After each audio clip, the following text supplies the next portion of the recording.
Malta se tkun qed tieħu sehem f'aktar minn 90 laqgħa ta' livell għoli u avvenimenti multilaterali oħra filwaqt li qed tippjana 27 laqgħa bilaterali ma' pajjiżi differenti.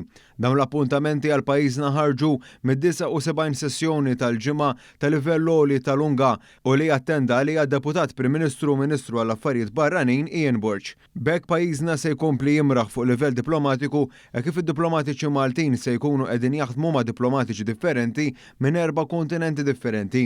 Il-Deputat Prim Ministru se jkun qed jindirizza s-summit dwar il-futur li se jkun qed ilaqqa flimkien il-mexxejja tal-193 pajjiż membru tal-Ġnus Magħquda. Fil-fatt dan is-summit mistenni li jingħalaq patt ġdid magħruf bħala l-Patt tal-ġejjieni u pjanijiet ta' azzjoni għal kooperazzjoni multilaterali fuq l-iżvilupp sostenibbli, il-paċi u s-sigurtà internazzjonali, l-innovazzjoni xjentifika, il-kooperazzjoni diġitali u l-involviment taż-żgħażagħ. F'kummenti li tal-il-medja Deputat Prim Ministru spjega wkoll impenni oħra li għandu brabta mal-irwoli li bħalissa qiegħed jokkupa fora internazzjonali. Fil-kapaċità tiegħi bħala chairperson tal-OSCE għandi numru ta' laqat.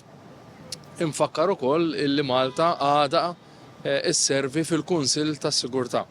U allura għandek numru ta' laqat skedati għal matul din il-ġimgħa Malta tkompli s-servi sal-aħħar ta' din is-sena. Fil-fatt, Malta fil-Kunsill tas-Sigurtà tal-Ġnus Magħquda se tieħu sehem fid-dibattitu tmexxija għal paċi u sessjoni ta' informazzjoni dwar l-Ukrajna.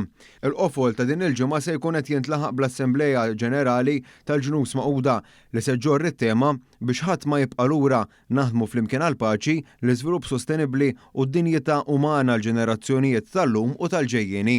Fost il-mexxejja li se jindirizzaw din il-konferenza se jkun hemm il-Prim Ministru Malti Robert Abela. Malta se tieħu sehem ukoll fl-laqgħat ospitati mill-Unjoni Ewropea u l-Commonwealth.